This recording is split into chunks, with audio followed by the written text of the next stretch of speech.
સતત ઉપર નીચે થતા તમારા બજેટને કેવી રીતે રાખી શકાય હેલ્ધી અને તમે રહો હંમેશા વેલ્ધી અને તેની સાથે તમારી કમાણીની કમ્પ્લીટ ફાઇનાન્શિયલ પ્લાનિંગ માટે તમને આપીશું તમામ વિકલ્પો માત્ર આ શોમાં જેનું નામ છે મની મેનેજર. હું પ્રીતિ તમારું સ્વાગત કરું છું.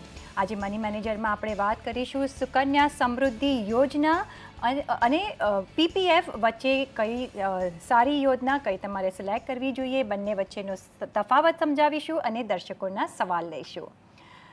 શું પીપીએફમાં ઇન્વેસ્ટ કરવાનું તમે વિચારી રહ્યા છો કે ફિક્સ ડિપોઝિટ કરવાનો ઓપ્શન જોઈ રહ્યા છો તમારી દીકરીના ભણતર માટે કે લગ્ન માટે? તો શું સુકન્યા સમૃદ્ધિ યોજના એટલે કે SSY એક સારો વિકલ્પ સાબિત થઈ શકે? પ્રધાનમંત્રી નરેન્દ્ર મોદીની બેટી બચાવો બેટી પઢાઓ હેઠળ આ યોજના લોન્ચ કરાઈ હતી, જે સેક્શન 80C હેઠળ બાદ માટે પણ એલિજિબલ છે અને બજેટ 2015-16માં આ સ્કીમની હેઠળ જે ઇન્કમ થાય છે તેને કમ્પ્લીટલી ટેક્સ ફ્રી કરી છે. તો માહિતી લઈશું આપણા ટેક્સ એક્સપર્ટ ટ્રાન્સેટ કન્સલ્ટન્સીના ડિરેક્ટર કાર્તિક ઝવેરી પાસેથી કે SSY અથવા પીપીએફ બંને સ્કીમમાં શું ફાયદાઓ છે અને આપણી સિચ્યુએશન પ્રમાણે કયો વિકલ્પ આપણે ચૂઝ કરવો જોઈએ. Kartikbhai, welcome to the show. Kartikbhai, જે સૌથી પહેલાં હું તમને સવાલ પૂછીશ એ છે કે કોણ સુકન્યામાં ઇન્વેસ્ટ કરી શકે છે? સુકન્યામાં ઇન્વેસ્ટ કરવા માટે ઓબ્વિયસલી તમારી જે દીકરી છે એના નામે અકાઉન્ટ ખોલાશે. ઓબ્વિયસલી તમારી બે દીકરીઓ હોય તો બેઉના નામે અકાઉન્ટ ખોલાશે, એટલે તમે એઝ અ પેરેન્ટ કે લીગલ ગાર્ડિયન એના નામે અકાઉન્ટ ખોલી શકો છો અને પછી દર વર્ષે તમે એમાં પૈસા જોડી શકો છો. હવે આ જે અકાઉન્ટ ખુલ્યું છે એ સેમ સેક્શન 80Cની અંતર તમને એમાં બેનિફિટ મળશે, એટલે ઓબ્વિયસલી તમે આમાં જે પણ પૈસા નાખશો એ 1.5 લાખ સુધી તમને એમાંથી પૂરા તમારા ટેક્સમાંથી તમને બાદ થઈ જશે. એટલે આ એક ફેસિલિટી જે બનાવી છે ખાસ તમારી દીકરીઓ માટે બનાવી છે કે જો તમારે એના માટે સ્પેશિયલી કંઈક કરવું હોય તો આ કરી શકો છો. અને તરત જ પીપીએફની સાથે કમ્પેરિઝન જો કરવી હોય તો પીપીએફમાં લગભગ 8.5-9 જેટલો રેટ ફ્લક્ચ્યુએટ થતો હોય છે.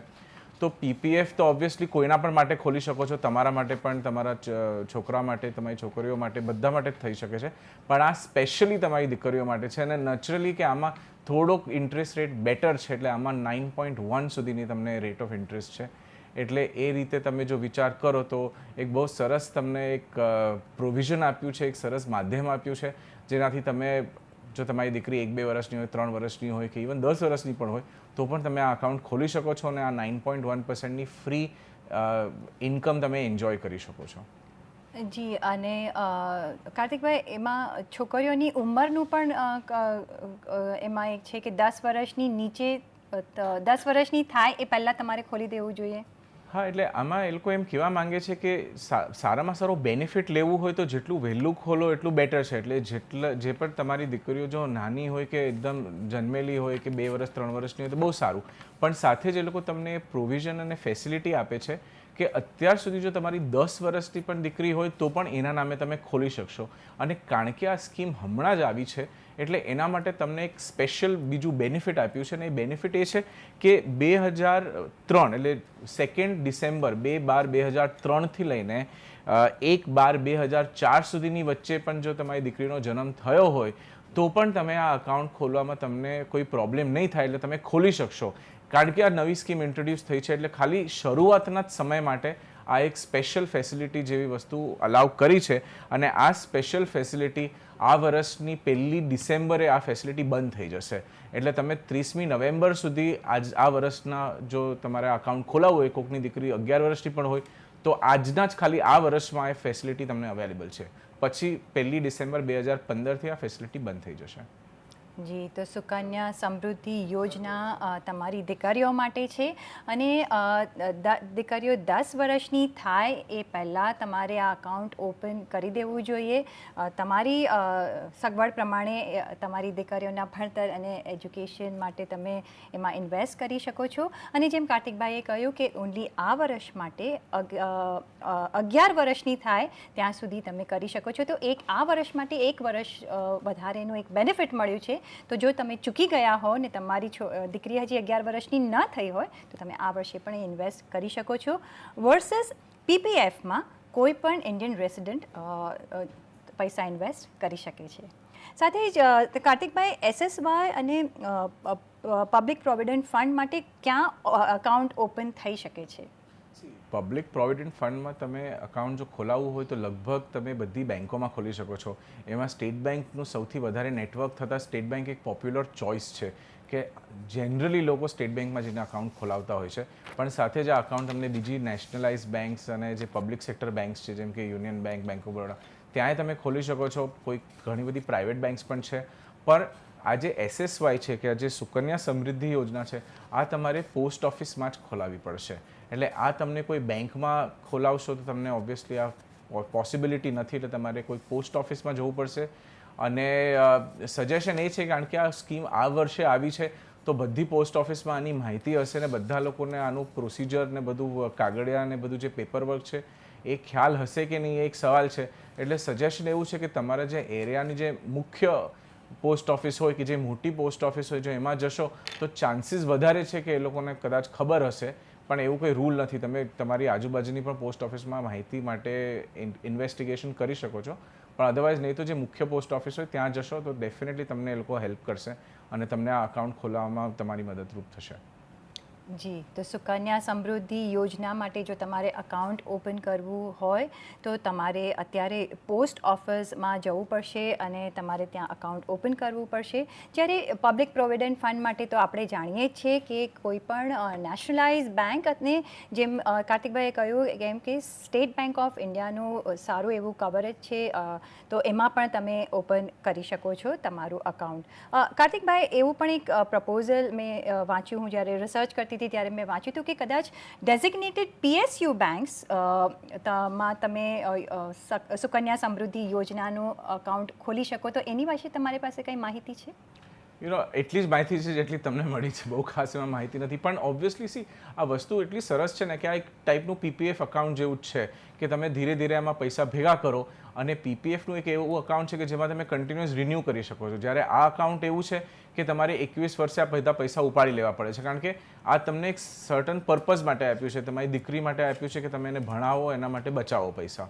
તો એ રીતે તમે જો વિચાર કરવા જાઓ અને જો આને આ સ્કીમને વધારે એ લોકોએ આને પ્રચલિત કરવું હોય કે આ બધા સ્કીમમાં લોકો પાર્ટિસિપેશન કરે તો જો તમારી બેંકમાં જ આ ફેસિલિટી મળતી હોય તો સારામાં સારી વસ્તુ છે. એટલે એના માટે તમારે સ્પેશિયલી પોસ્ટ ઓફિસમાં જવું નથી. એટલે એવું સમજવામાં આવ્યું છે કે ઘણી બધી બેંક્સને આમાં કરશે, પણ કારણ કે આનો હજી ખાલી તરતમાં અનાઉન્સમેન્ટ થયું છે અને આ સ્કીમમાં કઈ રીતે આગળ વધશે, કઈ રીતે આના બીજા પ્રોસિજર્સ થશે, તે બધી વસ્તુ જોવા માટે હજી આપણે થોડોક સમય લાગશે.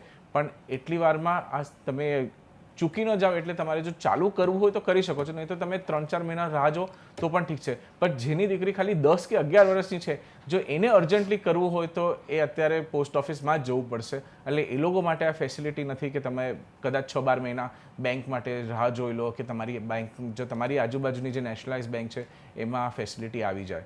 તો એટલે મારી સલાહ એમ છે કે જો અત્યારે તમારે ખોલાવવું હોય તો તરત જઈને પોસ્ટ ઓફિસમાં ખોલાવી નાખો અકાઉન્ટ. બરાબર છે. તો હજી PSU બેંક્સનું એટલું બધું ક્લિયર નથી થયું કે એ લોકો ખોલે છે કે નહીં, પણ પોસ્ટ ઓફિસમાં જરૂરથી ખોલે છે અને જો તમને ઓપન કરવું હોય તો તમે પોસ્ટ ઓફિસમાં ઓપન કરી શકો છો.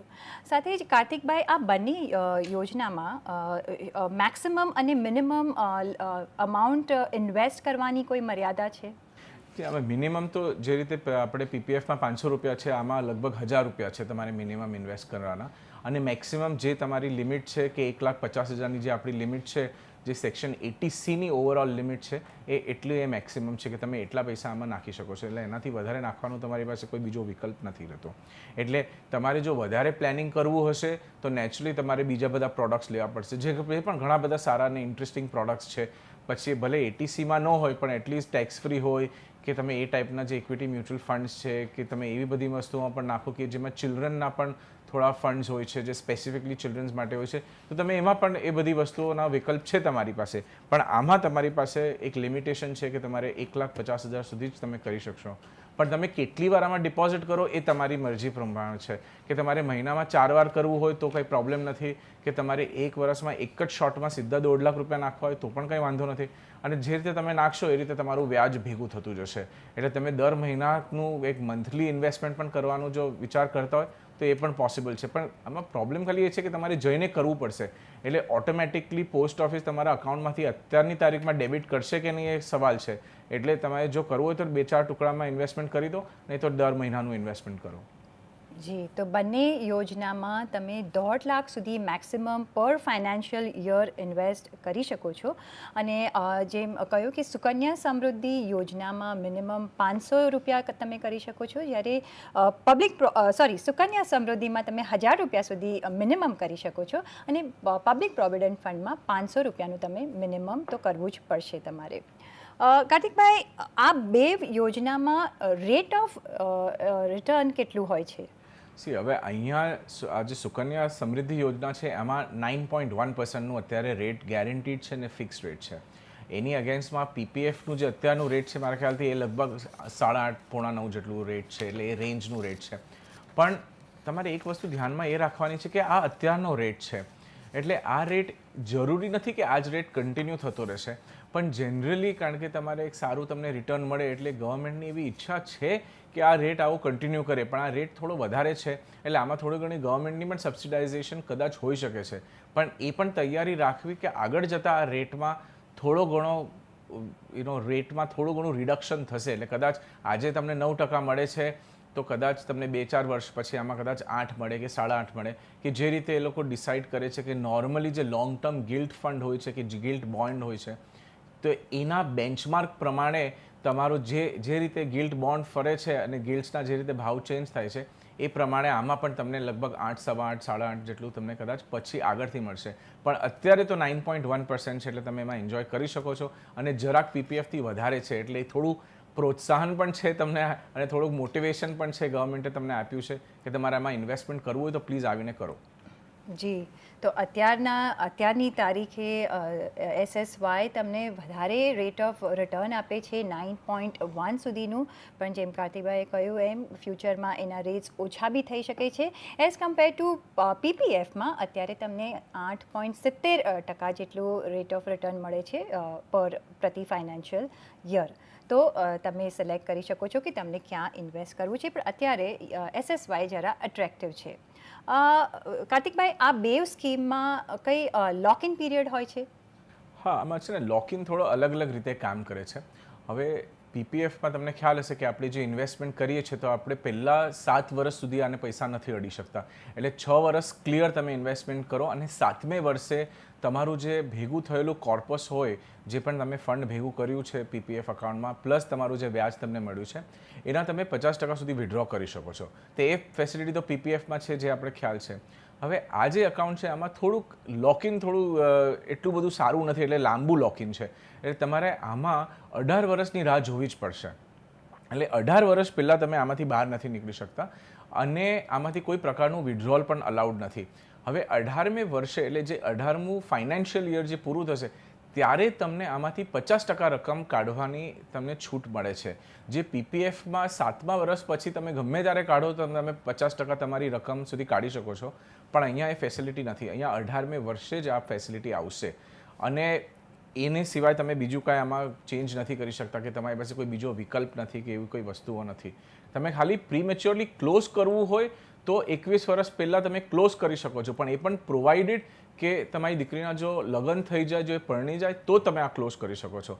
જો એના લગ્ન ન થયા હોય તો તમારે 21 વર્ષ સુધી આ અકાઉન્ટને ચાલુ રાખવું જ પડશે. એટલે તમને સમજો 18મે વર્ષે 50%નું વિડ્રોવલ મળે છે તમારે જોતું હોય તો, અને 21મે વર્ષે બાકીના તમારા જે બેલેન્સ પૈસા છે એ મળી જશે. અધરવાઇઝ તમે 21મે વર્ષે અકાઉન્ટ બંધ કરીને પૂરેપૂરા પૈસા પણ ઉપાડી શકો છો. જી, તો 21 વર્ષ સુધી તમે આ અકાઉન્ટ ચલાવી શકો છો, તમારી દીકરી 21 વર્ષની થાય ત્યાં સુધી SSYમાં. પણ જો તમારે વચ્ચે વિડ્રો કરવા હોય તો પણ તમે દીકરી 18 વર્ષની ના થાય ત્યાં સુધી તમે વિડ્રો નથી કરી શકતા, અને જો કરવા જ પડે તો તમે 50% જેટલા તમે વિડ્રો કરી શકો છો 18 વર્ષે. સાથે જ પીપીએફમાં આમ તો 7 વર્ષ પછી 7 વર્ષ ઓનવર્ડ્સ તમે 50% વિડ્રો કરી શકો છો. તો SSYમાં જરા લોક ઇન પીરિયડ વધારે હોય છે. આ વિડ્રો કાર્તિકભાઈ, જ્યારે આ વિડ્રોલ થાય છે બે સ્કીમમાં, ત્યારે એના પર કોઈ ટેક્સ લાગે છે? આ વસ્તુમાં એ લોકોએ બહુ સમજી વિચારીને એક યુનિફોર્મ રૂલ આપ્યો છે કે જે રીતે તમે પીપીએફમાંથી વિડ્રો કરો છો ગમે ત્યારે તમને ટેક્સ નથી લાગતો, તો એ જ રીતે આ સ્કીમમાંથી પણ જે તમે વિડ્રોઅલ કરો છો એની પર ટેક્સ નથી લાગતો. એટલે આ જે સ્કીમ છે એ જે ઓલું આપણે ઈઈઈના માધ્યમથી જે સમજીએ છીએ કે તમે જ્યારે નાખો ત્યારે તમને એક્ઝેમ્પશન મળે, તમે જે વ્યાજ કમાઓ એમાં પણ તમને કોઈ જાતનો ટેક્સ નથી, એટલે એ પણ ટેક્સ ફ્રી છે. અને જ્યારે તમે આમાંથી પૈસા વિડ્રો કરશો એટલે તમે આમાંથી તમારા ખિસ્સામાં કે તમારા બેંક એકાઉન્ટમાં પૈસા લઈ જશો ત્યારે પણ કોઈ પણ પ્રકારનો ટેક્સ નથી. એટલે આ કમ્પ્લીટલી ટેક્સ ફ્રી છે. એટલે એ રીતે આ પ્રોવિઝન જે છે તે પીપીએફમાં અને એસએસવાયમાં બેવમાં એક સમાન જેવું પ્રોવિઝન છે. એટલે બેવ જગ્યાએ તમને ટેક્સ નથી લાગવાનો, તમે જેટલું વિડ્રોઅલ કરશો ને જ્યારે પણ વિડ્રોઅલ કરશો ત્યારે. તો એ તો બહુ એક સારી વસ્તુ કહેવાય, એક પોઝિટિવ કહેવાય કે તમને ટેક્સ ફ્રી આ છે તો તમે એમાં રોકાણ, અને રેટ ઓફ રિટર્ન પણ ઘણું સારું છે અત્યારે, તો તમે બંનેમાંથી કોઈ પણ ચૂઝ કરી શકો છો. સાથે જ આ બંને સ્કીમને જો આપણે ટેક્સ સેવિંગ એફડી સાથે કમ્પેર કરવી હોય તો તમે કેવી રીતે કરશો? ટેક્સ સેવિંગ એફડીનું ડિપેન્ડ થાય છે કે એમાં એક્ઝેક્ટલી આપણે રેટ કેટલો મળે છે. હવે જો 5 વર્ષનું ઇન્વેસ્ટમેન્ટ કરવું હોય અને જે બેઉ જગ્યા ઉપર રેટ સેમ જ હોય તો એ તમને ટેક્સ ફ્રી એફડીમાં તમને જે વ્યાજ મળે છે એની પર તમને ટેક્સનો બચત થશે, દેટ ઇઝ ગુડ. પણ આ વસ્તુ છે ને તમે આ લોંગ ટાઈમ માટે જો ઇન્વેસ્ટમેન્ટ કરવું હોય તો ઓબ્વિયસલી આ વસ્તુ વધારે બેટર છે, કારણ કે આ તમને ઇન્ટરેસ્ટ ઉપર પણ કોઈ જાતનો ટેક્સ નથી, તમે પૈસા કાઢશો ત્યારે પણ ટેક્સ નથી. પણ આ બેસિકલી વસ્તુ ડિપેન્ડ થાય છે રેટ ઓફ ઇન્ટરેસ્ટ ઉપર. પણ મારી તમને સલાહ એમ છે કે જો તમારે ફિક્સ ડિપોઝિટમાં જ આપણે ઇન્વેસ્ટમેન્ટ કરવું હોય તો તમે આ ફિક્સ ડિપોઝિટનું ઇન્વેસ્ટમેન્ટ મ્યુચ્યુઅલ ફંડના રૂટે પણ કરી શકો છો. એનાથી ફાયદો એ થશે કે 3 વર્ષના ઇન્વેસ્ટમેન્ટ પછી તમને કેપિટલ ગેઇન્સમાં તમે આવી જશો અને એને કારણે તમે ફિક્સ ડિપોઝિટનું જ ટાઈપનું ઇન્વેસ્ટમેન્ટ કરો છો અને એમાં તમારો ટેક્સ કાં તો ઓછો થઈ જશે કે એટલો બધો ઓછો થઈ જશે કે લગભગ નો ટેક્સ જેવી સિચ્યુએશનમાં આવી જશો. એટલે that is a better thing to do. પણ ડેફિનેટલી રેગ્યુલર એફડીમાં તો ન જ રહેવું જોઈએ અને ટેક્સ ફ્રી એફડીમાં કરો તો કંઈ વાંધો નથી જો રેટ સેમ હશે તો. પણ જો રેટ ઓછો હશે તો નેચરલી આ પ્રોડક્ટ બેટર છે અને વધારે થવાની શક્યતા બહુ ઓછી છે. જી, તો એ ડિપેન્ડ કરે છે કે એફડીના રેટ્સ કેવા છે, અને જેમ આપણે જોઈ રહ્યા છીએ કે હવેના સિચ્યુએશનમાં એફડીના રેટ્સ ઘટવાના છે, તો તમારે એ જોઈ લેવું જોઈએ કે વધારે કયું બેનિફિશિયલ તમને થઈ શકે છે. કાર્તિકભાઈ, સુકન્યા સમૃદ્ધિમાં 10 વર્ષ સુધી તમારે અકાઉન્ટ ખોલી દેવું જોઈએ. જો કોઈ આપણે ફોર એક્ઝામ્પલ એવું લઈએ કે કોઈ ચૂકી ગયું છે ને અત્યારે હવે ખોલશે અને એમની દીકરી 10 વર્ષની થવાની છે કે થઈ ગઈ હશે અને 21મી વર્ષ સુધી તમારે વિડ્રો કરી લેવું પડશે, તો એક 11 વર્ષનો એક ગાળો મળે છે. તો એ જે ફંડ એમાં જે જમા થશે, જે ભેગું થશે ભંડોળ, એ શું એના મેરેજ અથવા હાયર એડ્યુકેશન માટે એટલું ઇનફ રહેશે કે એની સાથે કોઈ આપણે બીજી સ્કીમને બી ઇન્વેસ્ટ કરવું જોઈએ એને સપોર્ટ કરવા માટે? ઓકે, હવે પહેલાં તો આપણે આંકડાની થોડી વાતચીત કરી લઈએ કે જો 10 વર્ષ કે 11 વર્ષ આ જો સ્કીમ ચાલવાની હોય અને ધારો કે તમારી જે દીકરી છે 10 કે 11 વર્ષની છે અને તમે 10 વર્ષ તમને આ ચાન્સ મળવાનો છે આ સ્કીમ ચલાવવાનો, તો તમારું જે ઇન્વેસ્ટમેન્ટ થશે એ લગભગ ઇવન તમે 1.5 લાખ રૂપિયા વર્ષના નાખશો તો એ 10 વર્ષમાં 15 લાખ થશે, કાં તો 11 વર્ષ કરશો તો 16,50,000 રૂપિયા થશે. હવે એનું જે આ જે રકમ છે એ ભેગી થઈને લગભગ 28 લાખ રૂપિયા જેટલી થશે. પણ એમાં પણ આપણે એ માનીને ચાલીએ છીએ કે આપણે જે ઇન્ટરેસ્ટ રેટ મળશે એ 9.1 જ કન્ટિન્યુ રહેશે આગળના 10-11 વર્ષ માટે. જો એ રેટ ઓછું થઈ જશે તો નેચરલી 28 લાખ પણ ઓછા થઈ જશે. હવે સવાલ બીજો એ છે કે આ 28 લાખ તમારા માટે ઇનફ છે કે નથી, કે તમારે લગ્ન કરવા છે, એનું ભણતર કરવું છે કે એનું હાયર એજ્યુકેશન એમાંથી પાડવું છે. તો હવે આ તમારે તો ડિપેન્ડ થશે કે તમારી સિચ્યુએશન કેવી છે, તમારી ફેમિલી સ્થિતિ કઈ છે, તમારે કઈ ટાઈપનું એજ્યુકેશન કરવું છે અને તમારે કઈ ટાઈપનો વ્યવહાર કરવો છે લગ્ન કરવા માટે. આ બધી વસ્તુને સાથે લઈને જો વિચાર કરો તો કોક માટે આ ઘણા પણ હશે અને કોક માટે આ બહુ ઓછા પણ હશે. પણ સાથે સાથે આ એકલું જ ઇન્વેસ્ટમેન્ટ તમે કરો એવી ભૂલ નહીં કરતા, કારણ કે આ ઇન્વેસ્ટમેન્ટ જે એક થવાનું છે ઇઝ અ ગુડ ઇન્વેસ્ટમેન્ટ. કરવું હોય તો કરો, એમાં કંઈ વાંધો નથી. પણ જો આની જ સામે તમે બીજું સાથે ઇન્વેસ્ટમેન્ટ કરશો તો અમારા અનુભવ પ્રમાણે જે લોકોની જરૂરત હોય છે એના હિસાબે ઓછામાં ઓછું વર્ષનું 1.5 થી 2 લાખ રૂપિયાનું ઇન્વેસ્ટમેન્ટ કરો. અને એ ક્યારે કરો કે જ્યારે તમને ઓછામાં ઓછા એમાં 12 થી 15% રિટર્ન મળવાનું હોય. તો જો તમને રિટર્ન 9% મળે છે તો જે આજના ભાવ છે, જે લગભગ ભાવ થવાના છે, જે અમારું અનુમાન છે કે આગલા 10, 15, 20 વર્ષમાં ભણતરના કેવા ભાવ થશે અને લગ્ન કરવાનો જે ખર્ચો થશે, તો એના માટે જે બજેટને જે સેવિંગ્સ છે એના માટે ઓછામાં ઓછું તમારે 20,000 થી 25,000 રૂપિયાનું મહિનાનું ઇન્વેસ્ટમેન્ટ કે વર્ષનું 2 થી 2.5 લાખ રૂપિયાનું ઇન્વેસ્ટમેન્ટ આજની જમાનામાં તમારે કરવું જરૂરી છે. એટલે આ એક scheme any on it's on કે ખાલી આ સ્કીમ કરવાથી તમારું સિચ્યુએશન સોલ્વ નહીં થાય, તમારે થોડું વધારે ઇન્વેસ્ટમેન્ટ કરવું જોશે. બરાબર છે. તો ખાલી આ સ્કીમમાં તમે ઇન્વેસ્ટ કરવાથી તમારો ગોલ્સ નહીં અચીવ થાય, તો એને સપોર્ટ કરવા માટે તમારે બીજી કોઈ સ્કીમમાં પણ એ જ ગોલ માટે ઇન્વેસ્ટ કરવું પડશે. આ તો વાત થઈ સુકન્યા સમૃદ્ધિ યોજના અને પીપીએફ વચ્ચે શેમાં ઇન્વેસ્ટ કરવું ને એના ફાયદા ગેરફાયદા વિશે. અને હવે આપણે જઈશું વ્યુઅર્સ ક્વેશ્ચન પર. કાર્તિકભાઈ, તો પહેલો ક્વેશ્ચન આવી રહ્યો છે ધર્મેશ ચાવડાનો વલસાડથી. એ જણાવી રહ્યા છે કે એમની પોસ્ટ ઓફિસની સુકન્યા સમૃદ્ધિ સ્કીમમાં 10 વર્ષથી નીચેની વયની કન્યાઓ માટે ટેક્સ લાયબિલિટી કેટલી રહે છે? હાલ એટીસીમાં ટેક્સ બેનિફિટ રકમ 9.1% વાર્ષિક એકઠી કરાયેલ ઇન્ટરેસ્ટ છે. આપણા શો પ્રમાણે જ ક્વેશ્ચન આવ્યો છે આજે. બિલકુલ, એબ્સોલ્યુટલી. તો ધર્મેશભાઈ, જે રીતે અમે કીધું કે આજે 9.1% જે 9.1% મળે છે એ કમ્પ્લીટલી ટેક્સ ફ્રી છે. એટલે એની પર તો તમારે કોઈ ટેક્સ નથી ભરવાનો. અને જ્યારે આ સ્કીમ ક્લોઝ થઈ જશે, એટલે જ્યારે તમારી દીકરી 21 વર્ષની થશે ને તમે આ બધા પૈસા મેચ્યોર થઈને લઈ લેશો, ત્યારે પણ આજની તારીખમાં જે રૂલ છે એમ કહે છે કે વિડ્રોવલ ઉપર કોઈ પ્રકારનો ટેક્સ નથી. એટલે જે તમે પાર્ટ વિડ્રો કરશો 18 થી 21ની વચ્ચે, કે તમે 21મી વર્ષે ફૂલ વિડ્રોવલ કરો, જે પણ રીતે તમે કરો, તમને કોઈ પ્રકારનો ટેક્સ એની પર લાગવાની શક્યતા આજના રૂલ પ્રમાણે બિલકુલ નથી. જી. તો ધર્મેશભાઈ, આઈ હોપ કે તમને તમારો જવાબ મળી ગયો હોય કે અત્યારના લેવલ પર કોઈ ઇન્ટરેસ્ટ કે કોઈ બી ટેક્સ તમને ઇન્ટરેસ્ટ પર કે એના પર લાગશે નહીં. બીજો ક્વેશ્ચન જે આવી રહ્યો છે ધરમ પટેલ અમદાવાદથી. એ જણાવી રહ્યા છે કે મારું નામ ધરમ પટેલ છે, મારી ઉંમર 30 વર્ષની છે, હું અમદાવાદમાં લેક્ચરર તરીકે કામ કરું છું, મારી માસિક આવક ₹33,000 છે, મારા પરિવારમાં મારા પત્ની અને 2 દીકરીઓ છે. મારા પત્ની પણ કામ કરે છે એક સોફ્ટવેર કંપનીમાં જેની માસિક આવક ₹25,000 છે. પરિવારની કુલ આવક ₹58,000 છે. મારે મોટા ખર્ચાઓમાં ઘરનું ભાડું છે જે ₹8,000 અને એજ્યુકેશન લોન પેટે ₹6,000નો EMI જાય છે, તેમજ અન્ય સામાન્ય ખર્ચાઓ છે. એમનો પ્રશ્ન છે કે એમને ક્યાં રોકાણ કરવું જોઈએ, ઇન્સ્યોરન્સમાં કેટલી રકમ રાખવી જોઈએ અને શું SIP કરાવવી જોઈએ કે મ્યુચ્યુઅલ ફંડમાં નાણાં રોકવા જોઈએ, કયો ઓપ્શન શ્રેષ્ઠ રહી શકે છે, તેમજ એમને TDS સેવિંગ ફેસિલિટી વિશે પણ માહિતી જોઈએ છે. અને એમને આગલા 5 વર્ષમાં એક ઘર લેવું છે આશરે 40 લાખનું. હું એમ વિચાર કરતો હતો જ્યારે આ સવાલ આવતો હતો, કારણ કે બધું કરી જઈશું, બધું બરાબર છે, બધું વ્યવસ્થિત લાગે છે, પણ ફાઇનલી જે એમને કીધું કે 5 વર્ષમાં જો ઘર લેવું છે તો એમાં બધું ફાઇનાન્શિયલ પ્લાનિંગ વેડફાઈ જાય છે ઘણીવાર. તો હવે આના માટે શું છે કે હવે ઓબ્વિયસલી તમારું ફર્સ્ટ પ્રાયોરિટી ધરમભાઈ એ થઈ ગયું કે તમારે પૈસા ભેગા કરવાના છે તમારું ઘર લેવા માટે, કારણ કે તમે અત્યારે ભાડાના ઘરમાં છો. તો તમારું જે ટાર્ગેટ હોવું જોઈએ એ પ્રકારનું હોવું જોઈએ કે જે તમે લગભગ 14-15 હજારનો જે ખર્ચો કરો છો એ ખર્ચો કર્યા પછી તમારી પાસે 42-43 હજાર રૂપિયા જેટલું બચશે.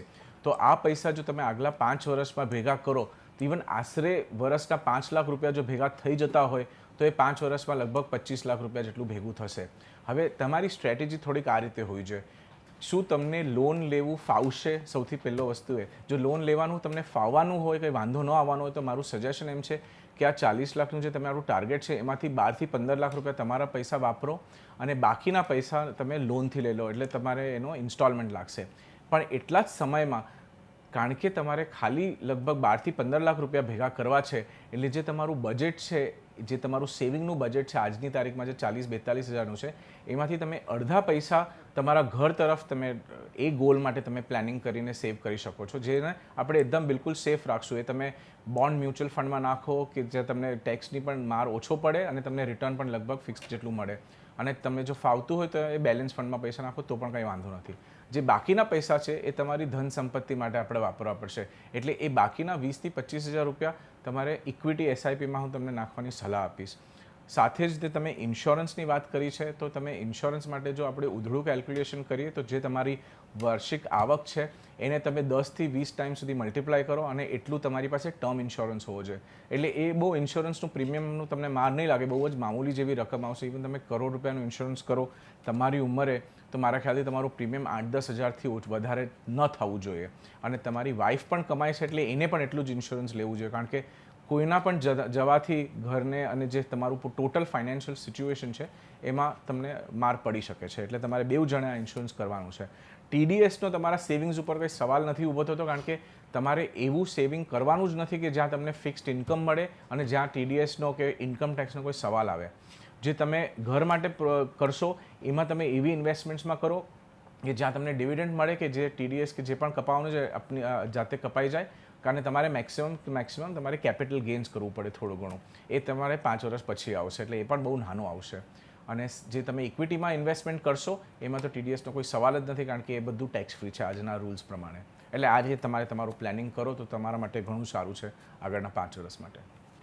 ઓકે, તો ધરમભાઈ, જે અમારા એક્સપર્ટે કીધું એમ તમે પ્લાનિંગ કરી શકશો તો તમારું જે ઘર લેવાનું સપનું છે એ જલ્દીથી જ પૂરું થશે. અને જેમ અત્યારે રેટ્સ પણ ઓછા થઈ રહ્યા છે, રેટ્સ વધારે ઓછા થવાની શક્યતા છે, તો તમારે એનો લાભ પણ લઈ લેવો જોઈએ. સાથે અને આ તો બધી વાત થઈ PPF અને SSYની, અને સાથે દર્શકોના સવાલ, આ બધી જ વાતચીત કરવા માટે કાર્તિકભાઈ આપનો ખૂબ ખૂબ આભાર. અને સાથે પર્સનલ ફાઇનાન્સને લગતા તમારા સવાલ અમને મોકલી શકો છો. તમારું નામ, શહેર, ઉંમર તેમજ તમારા કોન્ટેક્ટ નંબર સાથે ઈમેલ કરો અમને money@network18online.com પર. ફેસબુક પર સંપર્ક કરો facebook.com/CNBC બજાર પર, અને ટ્વીટ પણ કરી શકો છો twitter.com/CNBC બજાર પર.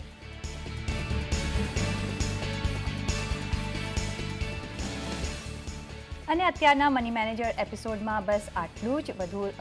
વધુ એક વિષય લઈને આવીશું અમારા નેક્સ્ટ એપિસોડમાં. ત્યાં સુધી આપશો રજા. નમસ્કાર.